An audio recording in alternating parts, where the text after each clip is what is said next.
You're listening to international investment advisor Doug Goldstein on the Goldstein on Gelt show, the financial show where we'll talk about how you can make the most of your money. With all the confusing financial chatter bombarding you each and every day, Goldstein on Gelt will give you the practical information you want and need about living a financially stable life. Here's your host, money maven Doug Goldstein. Okay, we are back. We are talking to Joshua Tallent, who has been an ebook developer for more than 8 years and is an expert on formatting ebooks in the variety of formats on the market, including Kindle and Mobipocket and ePub.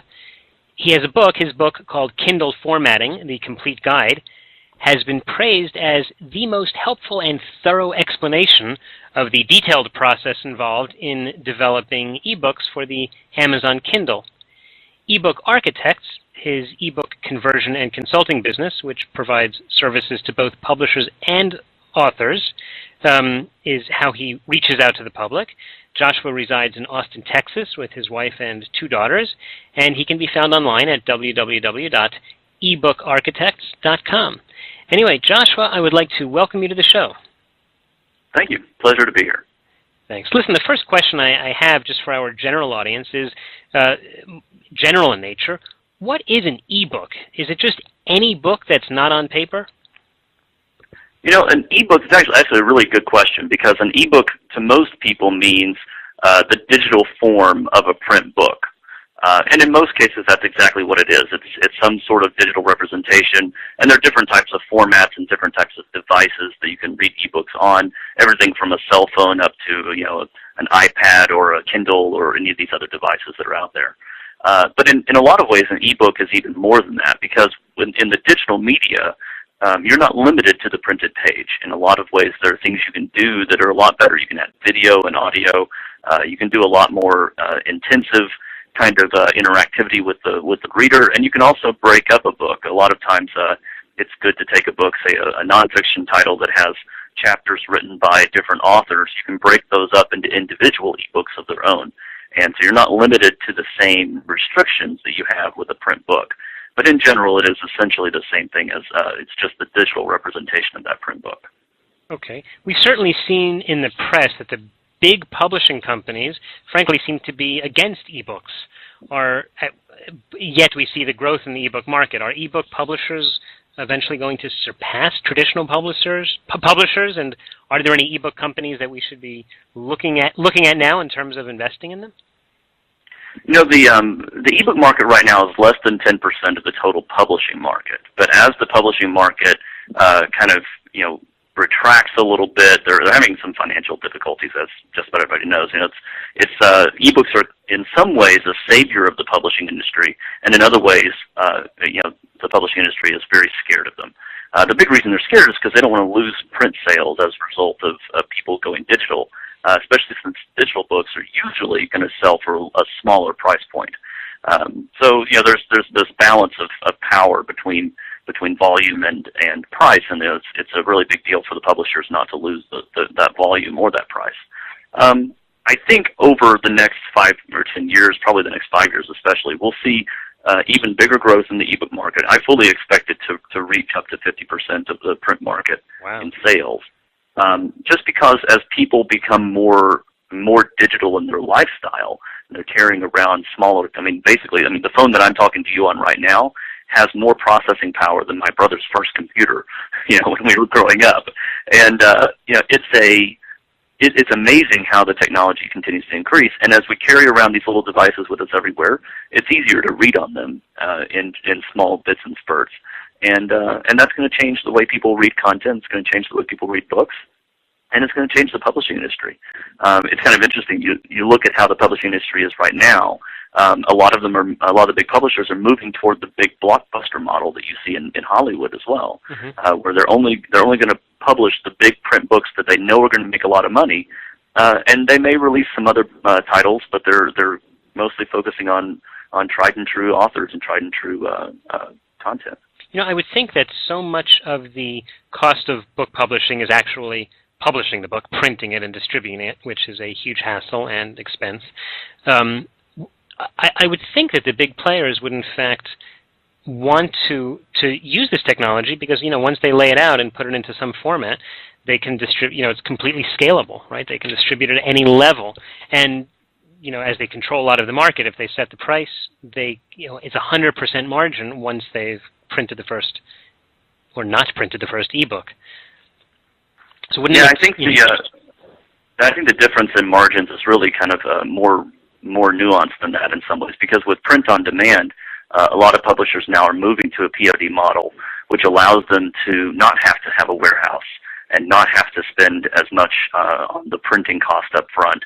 They can do a print run of a couple thousand books and get the books in the bookstores. But then when someone's ordering online, or when there's a new order for a set of books from a bookstore, they're just going to do it print on demand, and that keeps costs down in the publishing side of the print publishing side of things as well. But all of the editorial costs, all of the setup costs, all of those details that you do in a really well published book, all those costs are still in force. So the difference in price is really not that much when it comes down to it. There are definitely some benefits to going to ebook, but you can't go ebook only for sure, especially in a market where ebooks are still such a small percentage of the total sales. You still have to go to print, but finding that balance is really important for publishers, and they're all trying to play with the numbers and see where the margins can get best for them. I see. We are talking to Joshua Tallent, who is a real expert in ebooks, and we're talking about the business of ebooks. And certainly one of the business questions, one of the biggest markets for books, at least where we are now, is the Jewish population. And there are a lot of Jews who are Sabbath observers who have a problem using an ebook on Shabbat, on the Sabbath, because of the electricity issue. Have you heard of anyone trying to come up with a solution for this problem, or are we destined to continue with good old-fashioned books? Well, being Sabbath observer myself, it's an issue that I've run into in my own life, and it's something I've thought of and tried to consider. What's the possibility, of doing that? There's no way really to, physically that I know of right now with the technology, there's no way to get around the issue, And in some ways, when I'm davening, it's nice to have that physical book in front of me, turn the pages. It really helps me engage in a lot of ways, in ways that I don't personally engage as well with an ebook. Mm-hmm. But I'm sure that in the future, there's if you look at the technology coming out of the fruit market right now, there's definitely going to be something in the future. Somebody's going to come up with a technology that automatically turns the pages for you, or there's got to be some way of doing it. Then you also get into issues of Mutha, but that's another story altogether. So it's not looking like we're going to have a Talmud that you can learn on Shabbat that's in fact electronic.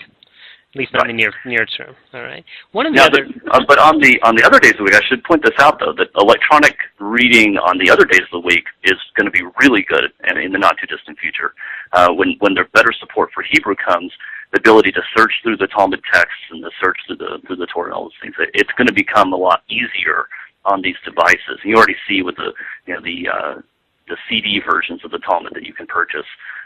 That's just the tip of the iceberg.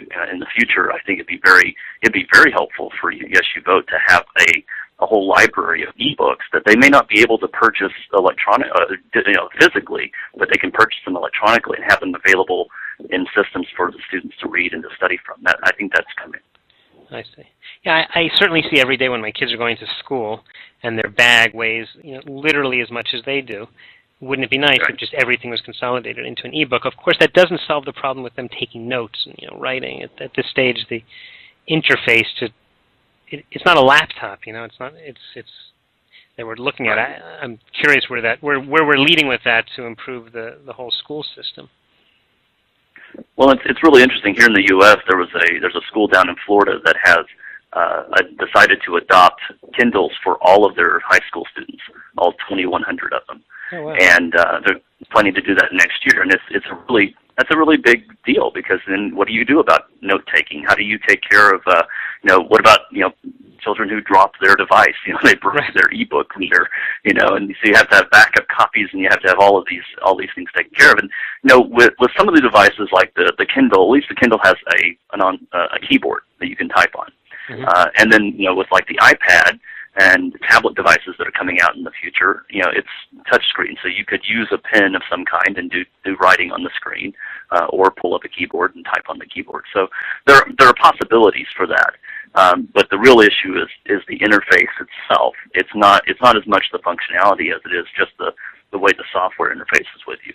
Does the reading software allow you to take notes? How does it let you take notes? Does it let you make annotations on specific highlights? All of those issues that come in, they're technical issues that a lot of the software manufacturers just haven't addressed yet. But it's going to be a couple of years before we see those things get fleshed out more fully in the software. Okay, and if we do believe that this is going to be a huge market, and we wanted to invest in it, are there any publicly traded companies that are big players in this? Not really. Not in the ebook side of things. There's obviously the publishers, and some of the publishers that are out there are doing fairly well in the ebook side. Harlequin actually is kind of interesting. It's a romance publisher, and they publish 160 titles every month, and they publish them both in print and in ebook format.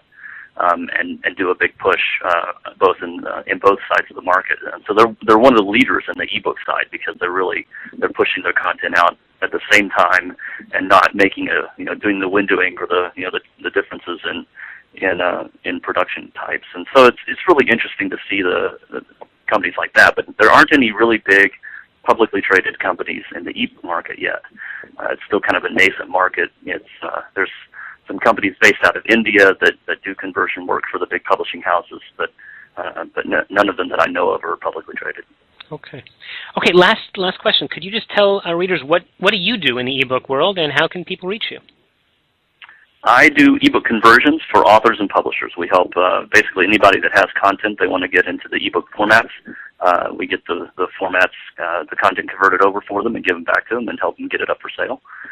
You can reach me at my website, ebookarchitects.com, or you can give me a call if you're in the U.S. or don't mind using the Skype or something at 512-939-3466. Okay. Joshua Tallent of eBook Architects, thank you very much for your time and for the explanation of what's going on in the ebook market. Thank you. Appreciate it. Take care. You've been listening to the Goldstein on Gelt show with money maven Doug Goldstein. Doug's weekly radio show is heard around the world, but if you miss it, you can download the podcast at www.goldsteinongelt.com. The Goldstein on Gelt show gives you up-to-date financial ideas so you can get on the path to financial freedom. If you'd like your questions answered on the air or off, send Doug an email to doug@profile-financial.com. It's your money for your future, so join Doug every week to build your wealth on the Goldstein on Gelt show.